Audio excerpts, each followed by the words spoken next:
하였느니라 하시니라. 아멘.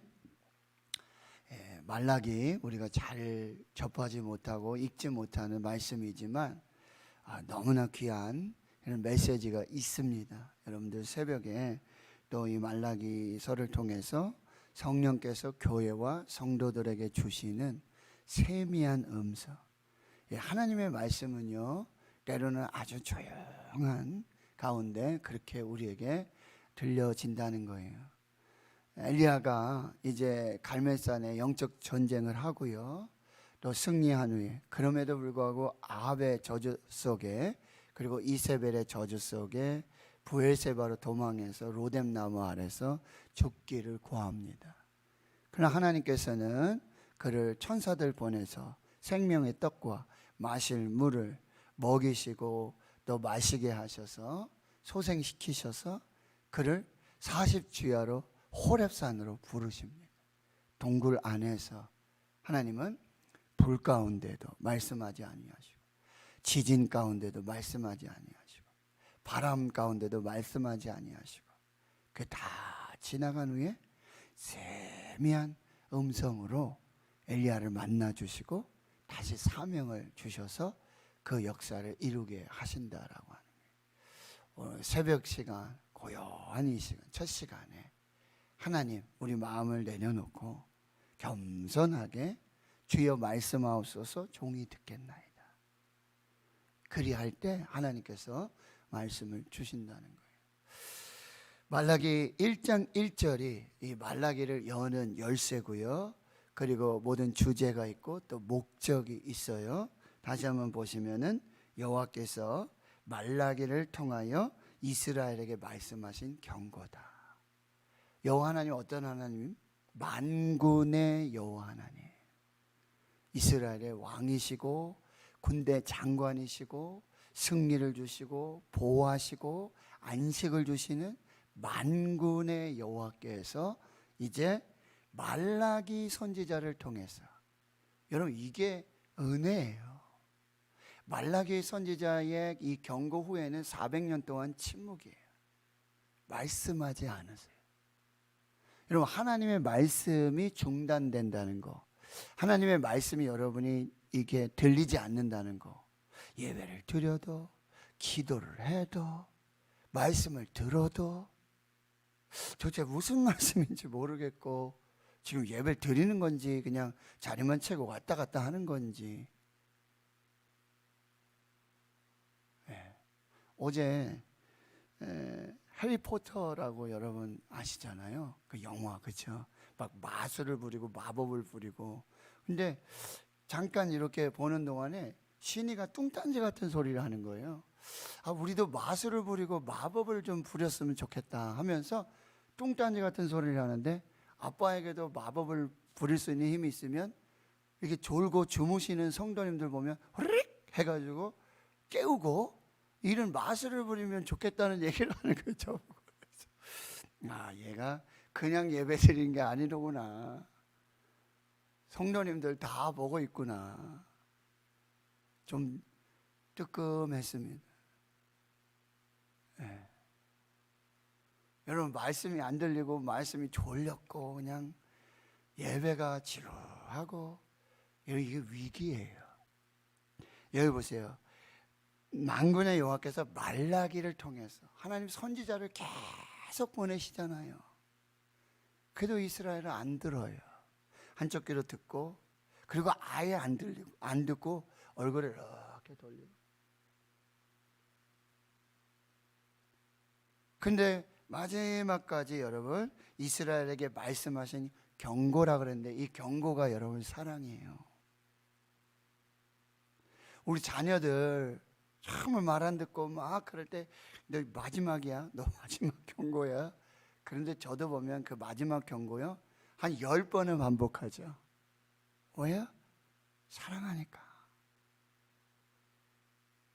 히브리서 말씀해 보면 뭐예요? 하나님 사랑하시는 자를 징계하고 채찍을 드시는 거예요. 어떨 땐 하나님 말씀이 너무 내 심령을 찌르고 죄를 생각나게 하고 너무나 아프고 그럴 때가 있어요. 그게 사랑이에요. 그게 은혜라고 하는. 그 자녀들 그걸 모르지요. 그래서 다 더 멀어지고 더 거부하고 이런 경우가 있단 말이에요. 그러나 참 부모들의 마음은 속이 터지죠. 예, 첫째 아들도 그렇지만 둘째 아들 그렇게 자기 유산 달라고 이런 말씀드렸지만 아버지 살아생전에 유산 달라고 그러고 유산 정리해서 나가는 것은 여러분 속된 말로 호로자식이에요. 그 문화 관습 속에서는 절대 있을 수 없는 일. 아버지 빨리 돌아가셨으면 좋겠습니다. 대놓고 그렇게 하는 행동이에요. 그럼에도 불구하고 아버지는요 재산 정리해서 유산 다 줘요. 그리고 가서 뭐 어떻게 쓰든지 그거 모를까요 아버지가? 둘째 아들이 그렇게 살고 그렇게 하는 거 아버지 모를까요? 그리고 돌아왔는데 이놈의 자식. 그러나 아들 나간 후로 그 동구 밖에서 그 아들 나간 곳을 향해서 아들이 돌아오기까지 잠도 못 자고 먹지도 못하고 근데 아들이 돌아오니까 끌어안고 가락지 끼우고 옷을 입히고 송아지 잡고 신발 신기고 첫째 아들이 정말 시험에 들 정도로 그렇게 둘째 아들을 사랑하시는 이 아버지. 근데 그분이 우리 하나님이에요. 나를 그렇게 사랑하시는 하나님이시라는 거. 그래서 그렇게 경고를 주시기 전에 가장 먼저 하나님이 하셨던 게 뭐예요? 사랑을 확인하시는 거예요. 내가 너를 사랑한다. 뭐였죠? 선택적으로 야곱을 선택하듯 너를 무조건적으로 그렇게 선택을 했다. 그리고 두 번째 사랑은 언약의 사랑. 절대 변하지 않는, 절대 실패하지 않는 그 사랑을 가장 먼저 하나님이 확인해 주십니다. 사랑은 실패하지 않을 거다. 내 사랑은 실패하지 않을 거다. 내 사랑은 영원할 것이다. 내 사랑은 이제 너희들이 범죄하고 그랬기 때문에 또 뭐 변하고 그런 사랑이 아니다. 야곱을 선택하였듯이 무조건적으로 내가 너를 선택하였고 내가 너를 끝까지 네가 아무리 범죄하고 네가 아무리 배역을 하고 네가 아무리 배신을 하고 네의 사랑은 중요하지 않아. 나는 너를 끝까지 사랑해. 나는 절대로 이 사랑을 끊을 수가 없어 라고 말씀하시는 그 사랑으로 시작하시는 거예요. 그리고 이제 하나님을 경외하지 않는, 멸시하는, 공경하지 않는, 두려워하지 않는 이런 제사장들의 예배, 그거를 이제 어제 말씀하셨잖아요. 그런데요, 예배는 생명입니다. 구약성경에 최초의 살인사건이 뭐였죠? 창세기 4장에 가인과 아벨의 제사를 통해서 나타나요. 하나님께 제사를 드렸어요. 가인도요. 그리고 곡물로 해서 제사를 드렸고 아벨은 그 양의 첫 새끼 기름으로 하나님을 예배했어요. 근데 그 예배에 따라서 두 사람의 생명이 결정됐어요.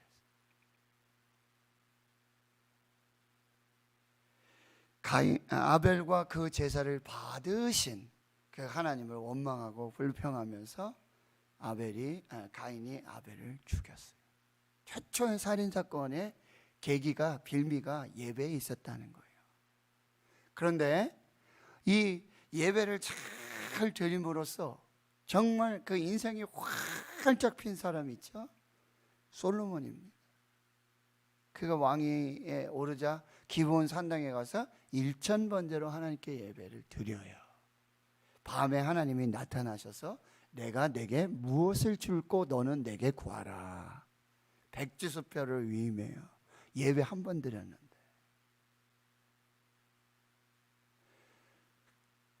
솔로몬이 뭐예요? 부도 구하지 않고 능력도 구하지 않고 생명도 구하지 않고 오직 하나님의 지혜를 구했죠. 그랬더니 하나님 뭐라고 말씀하세요? 네가 부도 구하지 않고 권세도 구하지 않고 생명도 구하지 않고 오직 하나님의 지혜를 구했으니 지혜는 물론이고 네가 구하지 아니한 것까지 다 주라. 마태복음 6장 33절 너희는 먼저 그의 나라와 그의 의를 구하라. 그러면 이 모든 것을 너희에게 더하시리라. 너희가 이방 사람들처럼 구하고 무엇을 먹을까 무엇을 마실까 무엇을 입을까 네가 구하는 것 구하지 아니하고 네가 하나님의 나라와 하나님의 의를 구하면 그 세상 사람들이 그렇게 아침에 눈 뜨면 근심하고 걱정하고 염려하는 그것은 내가 더하여 줄 거야. 보너스로 줄 거야. 이분이 바로 하나님이시라고 한다. 우리에게 있어야 될 것을 하시고 공중에 나는 새도 먹이시고 들의 백합화도 다 입히시는 하나님. 참새 한 마리도 허락하지 아니하면 떨어지지 아니하시는 그 하나님. 우리의 머리털까지 세신 바 되시는 하나님.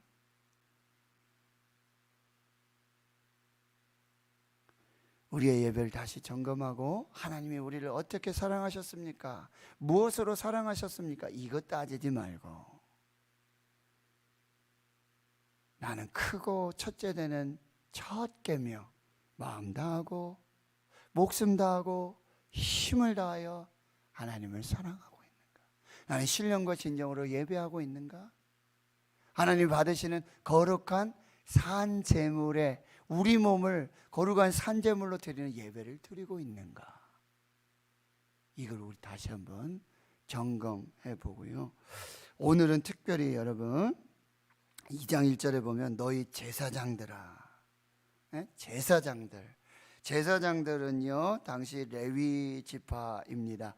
아론의 자손으로부터 시작되는 그 누구도 받지 못한 아주 특권이 제사장들에게 있었어요. 하나님을 대면하여 만날 수 있고요. 그렇죠? 그리고 하나님의 복의 근원, 생명의 근원을 이스라엘에게 축복할 수 있는 그 축복권이 있어요. 정말 실로 놀라운 특권이에요. 하나님을 섬기는 특권이 있고 예배하는 특권이 있고 하나님 앞에서 이스라엘과 중재하는 중보자의 특권이 있고 얼마나 귀한 그 특권인지 모릅니다. 이스라엘을 대표해서 하나님 앞에 나아갈 수 있는. 그래서 그 사람이 누구냐면은 바로 4절에 보면은 레위와 세운 나의 언약. 5절에도 레위와 세운 나의 언약은 생명과 평강의 언약이라. 이 레위 자손, 레위 지파를 통한 하나님의 축복, 하나님의 은혜, 하나님의 돌보심, 하나님의 보호하심, 하나님께서 채워주시는 은혜, 이게 너무너무 귀한 은혜예요. 근데 그 제사장들에게 아주 딱 지목해서 지금 말라기 선지자는 이 제사장들의 죄를 딱 지목해서 말하고 제사장들에 대해서 정확하게 말하고 있다는 거예요. 이제 너에게 이같이 명령하노라. 그 앞에는 좀 권면이고요. 좀 돌아와라. 이렇게 충고하는 내용이에요. 1장에서는. 그런데 2장에서는 이제 아예 그게 명령으로 바뀝니다. 반드시 순종하고 반드시 지켜야 될 것이죠. 2장 2절에는 역시 말씀하시는 분이 누구라고요? 만군의 여호와 하나님. 만군의 여호와 하나님이 말씀하십니다. 자, 너희가 만일 듣지 아니하며 마음에 두지 아니하며 내 이름을 영화롭게 하지 아니하면, 자 보세요. 너희들이 만일 이렇게 하고 있잖아요. 그런데 이미 그렇게 하고 있다는 거예요. 가정이 아니에요. 지금 제사장들, 레위의 제사장들을 책망하시는데 뭐예요? 너희는 지금 내 말 듣지 않고 내 언약, 이 말씀들을 내 마음에 두지 않고 내 이름을 영화롭게 하네. 어떻게 한다고요? 제사를 드리면서 하나님을 영화롭게 해야 되는데 그걸 하지 않는다는 거예요. 그래서 내가 너에게 저주를 내린다. 말씀드렸죠. 이 레위인들은, 제사장들은 하나님 앞에 얼마나 큰 복을 받은 사람이에요. 얼마나 큰 특권, 얼마나 큰 은혜를 받은 사람들이에요. 그런데 그 사람들이 타락하면, 그 사람들의 사명 감당하지 못하면 하나님의 저주가 더하여진다는 거예요. 복이 뭐가 돼요? 저주가 되는 거예요. 하나님께 받은 은혜가, 하나님께 받은 복이 그 사명 감당하지 못하고 직분 감당하지 못하고 하나님 앞에 말씀 듣지 않고 마음에 새기지 않고 영화롭게도 하지 않고 순종하지 않으면 그 주신 복을 다 저주로 바꾸신다. 내가 너에게 저주를 내려 너희의 복을 저주하리라. 여러분, 제사장에게 있는 가장 큰 축복은 뭐였죠? 축복권이에요. 근데 이 제사장들이 하나님 앞에서 이스라엘을 향해서 여호와는 내게 복을 주시고 너를 지키시기를 원하며 여호와는 그 얼굴을 내게 드사 은혜 베풀어 주시기를 원하며 여호와는 그 얼굴을 내게로 향하여 드사 평강 주시기를 원하노라 라고 이렇게 손을 들어 이스라엘을 축복하라고 그랬어요. 그런데 그렇게 축복하는 축복이 뭐예요? 저주가 되도록 만든다는 거예요. 이 말씀을 보면서 너무나 뜨끔했어요. 목사님 기도해 주세요. 목사님 축복해 주세요. 목사님 우리 가정 신방해 주세요. 목사님 우리 자녀 축복해 주세요. 목사님 우리 기업 축복해 주세요. 그러면 막 제 손 들고 정말 전심으로 마음 다해서 믿음으로 정말 축복한단 말이죠.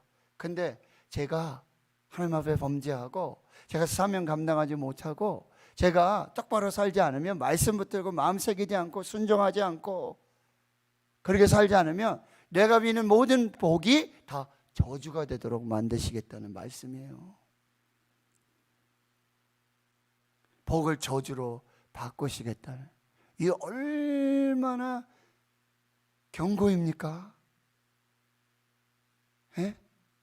우리는 뭐 마음껏 축복하고 막 축복하고 한다는데 그걸 다 저주로 하나님이, 그러니까 복의 근원 하나님이시고 복을 복되게 하시는 분도 하나님이시고, 그리고요 복을 저주로 바꾸실 수 있는 분도 하나님이세요. 민수기에 보면 여러분 그런 말씀이 나오잖아요. 이 모압 땅에 와가지고 이스라엘이 가나안으로 들어가려고 그러는데 모압 왕 발락이 자기 선지자 주술사 발람을 내려오잖아요. 그리고 이스라엘 좀 저주해 달라 그러는 거잖아요. 그런데 하나님께서 그 입술을, 그 저주의 입술을 뭘로 바꾸세요? 축복으로 바꾸시는 거예요. 그러니까 이 발락이 화가 나가지고, 그런데 하나님께서 그 발람의 저주를 축복으로 바꾸셔서 이스라엘을 축복하시는 그런 놀라운 메시지들이 성경에 기록되어 있다는 게, 자, 복의 근원은 하나님, 복을 복되게 하시는 분도 하나님, 그러나 복을 저주로 바꾸실 수 있는 분도 하나님, 또요 저주를 축복으로 바꾸시는 분도 하나님. 여러분들 이걸 잘 살피셔야 돼요. 자, 2절 하반절에 보면 내가 이미 저주하였나니, 이미 너희들은 저주를 받았어요. 너희가 그것을 마음에 두지 아니하였습니다. 하나님의 말씀을 마음에 두지 않고 듣지 않고 순종하지 않는 것, 이것 자체가 뭐예요? 저주예요. 하나님의 말씀을 받지 못하고 듣지 못하고 순종하지 않는 것, 이것 자체가 하나님의 저주예요. 왜냐하면 신명기 28장에요 내가 너에게 전하는 이 모든 명령을 너희가 듣고 지켜 순종하면, 우리가 너무나 좋아하는 복이 있잖아요, 그죠? 하늘은 문을 여시고 하나님 축복해 주시면 들어가도 복을 받고 나가도 복을 받고 떡반죽 그릇 싣고 복을 받고 내 우양들이 복을 받고, 너무너무 좋아하잖아요. 너무너무 소망하잖아요. 그런데 그 특권은 단 하나예요. 내가 너희에게 전하는 모든 명령을 너희가 듣고 지켜 행하면 이 모든 복이. 그런데 그 신명기 28장에 60절이 넘는 그 구절 속에 여러분 불과 20절만 축복의 말씀이 우리가 좋아하는 근데 나머지 40절 이상의 말씀이 저주의 말씀인데 어떤 단서예요? 내가 너에게 명하는 모든 명령을 너희가 듣지 않고 지켜 행하지 아니하면 이 모든 저주가 너에게 임할 것이다. 하나님은 축복과 저주의 주관자이신데 우리에게 주신 말씀, 이 명령을 내가 듣고 지켜 행하면 복이에요. 그러나 듣고도 지키지 않고 행하지 않으면 이 모든 저주가 너에게 임할 것이라 말씀하고 있다는 거예요. 자, 그런데 3절에 이렇게 말해요. 내가 너희의 자손을 꾸짖을 것이다. 이 자손은요, 바로 후손들을 말하고 그 씨들을 말하게 돼요. 그 저주가 당대에 끝나지 않는다는 거예요. 그 자손들, 후손들까지도 그렇게 저주를 받고 똥, 곧 너희의 절기의 희생의 똥을, 여러분 이렇게 희생의 제물을 드리고 그 똥들은 다 거두어 가지고 이 진 밖에 나가서 거기서 불살라 태우도록 해. 왜? 더러운 거니까 그 하나님 앞에 그렇게 불살라 드리지 못해요. 그런데 너희들이 마음에 두지 않고 순종하지 않고 말씀대로 살지 않으면 마치 그 더러운 똥, 하나님 앞에 불살라 드릴 수도 없는 그 똥을 너희 얼굴에 똥칠하며 그렇게 하나님 저주하시겠다고 말씀하고 있다는 거예요. 여러분, 제사장이 얼굴에 똥칠을 하고 그러고 있는 모습을 한번 상상해 보세요. 근데 이미 너희들은 그런 지금 삶을 살고 있다는 거예요. 근데 그걸 모르고 하나님이 그렇게 저주하시는데, 그렇게 하고 여러분 3절 하반절에 보시고 그렇게 얼굴에 바를 것이고 너희가 그 똥과 함께 제하여 버림을 받을 것이다. 엄청난 저주와 경고의 메시지예요. 만군의 여호와가 이르노라 내 위와 세운 나의 언약. 5절에 내 위와 세운 나의 언약은 생명과 평강의 언약이라. 여러분, 레위가 지파가 이렇게 하나님 앞에 이런 특권을 받고 복을 받고 은혜로 살 수 있었던 것은 여러분 출애굽기 32장에 보면 금송아지 사건이 나오거든요. 모세가 내려와서는 이제 그 금송아지, 아론이 막 신상을 만들고 백성들이 두 돌판이 깨지고 여호와의 편의 선자가 누구냐? 나오라! 그랬더니 레위 지파가 나온 거예요. 그리고 그날에 3,000명가량을 죽이는 거예요. 그때부터 레위 지파가 하나님 앞에 세움을 받게 되고, 그리고 40년이 지나요. 모압 땅에 왔는데, 시딤에 왔는데 거기 바알볼, 즉 바알을 섬기는, 음란하게 섬기는 그 여인들과 또 이스라엘이 음행을 하면서 범죄하게 돼요. 그런데 누굽니까? 이 아론의 손자 엘르아살 지나서 비느하스가 거기서도 거룩한 열심을 해서 그 사람들을 다 죽입니다. 4,000명, 24,000명을 죽여요. 그때 하나님께서 내가 레위와 언약을 세우는데 뭐예요? 평화의 언약을 세우겠다라고 말씀하세요. 그 언약을 말씀하고 있다라고 하는 것입니다. 그렇게 세워진 레위와의 생명과 평강의 언약을 말하고 있어요. 그런데 그 조상들은 이 평강과 생명의 언약을 지키며 믿음으로 살았는데 너희 후손들, 지금 너희들은 그렇게 살지 않고 있다는 거죠. 그 옛날 레위 그 지파들은 어떻게 했냐면 5절 하반절에 보면 그가 나를 경외했고 내 이름을 두려워했고 그의 입에 진리의 법이 있었고 그 입술에 불의함이 없었고 화평함과 정직함과 나와 동행하며 많은 사람을 돌이켜서, 그렇죠? 그런 역사들을 이루었잖아요. 죄악을 떠나게 했느니라. 그런데 너희들은 지금 그렇게 순종하지 않는다는 거예요. 7절에 보니까 제사장의 입술은 지식을 지켜야 되고 사람들은 그 입에서 나오는 율법을 구하여야 할 것이다. 이게 제사장의 직분이에요. 그리고 7절 하반절에 제사장은 만군의 여호와의 사자가 된다.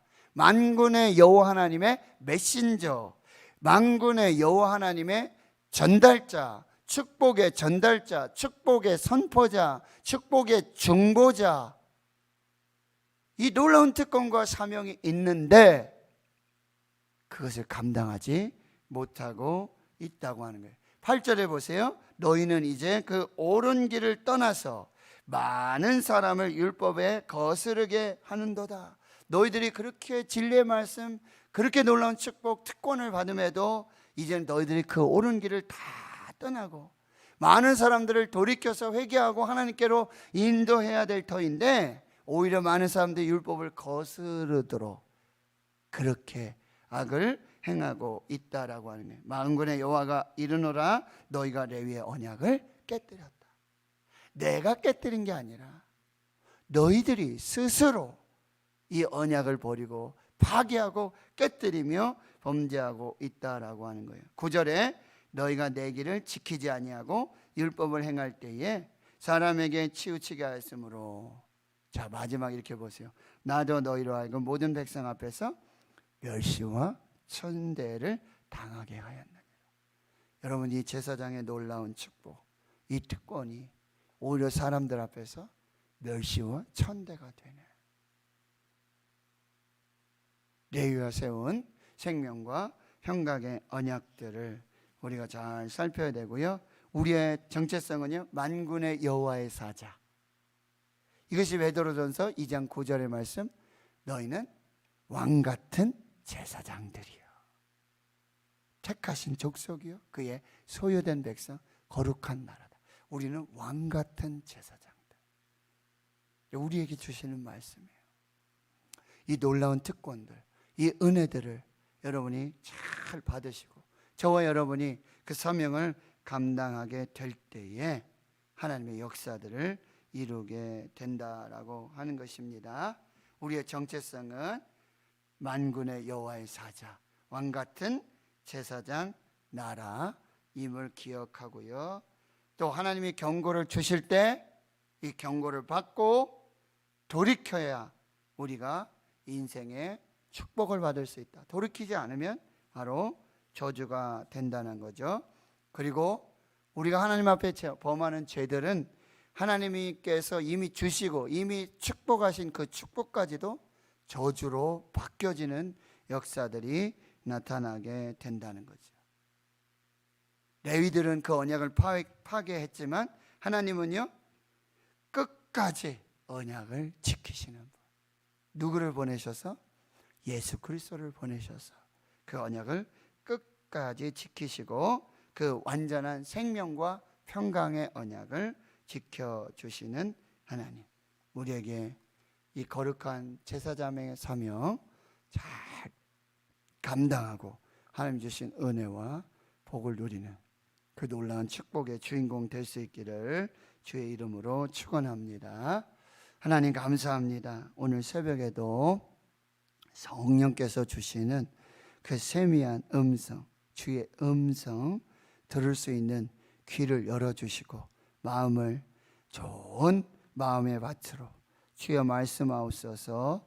내가 듣겠나이다, 순종하겠습니다. 이 겸손한 마음, 좋은 마음의 땅으로 받아서 하나님 주신 그 말씀들이 30배, 60배, 100배가 되게 하여 주시옵소서. 왕같은 제사장으로 하나님 나라의 제사장 삼으신 그 거룩한 축복들을, 그 사명들을, 그 직분들을 잘 감당할 수 있도록, 그리하여 하나님이 세우신, 레위와 세우신 생명과 평강의 언약이 세상 끝날까지 우리와 우리 자손들에게 임하는 거룩한 축복의 주인공들 되게 해 주시옵소서. 이제는 우리 구주 예수 그리스도의 은혜와 하나님 아버지의 무한하신 사랑하심과 성령의 내주 교통 충만하심이 이제로부터 영원토록 함께 하시옵기를 간절히 축원하옵나이다. 아멘.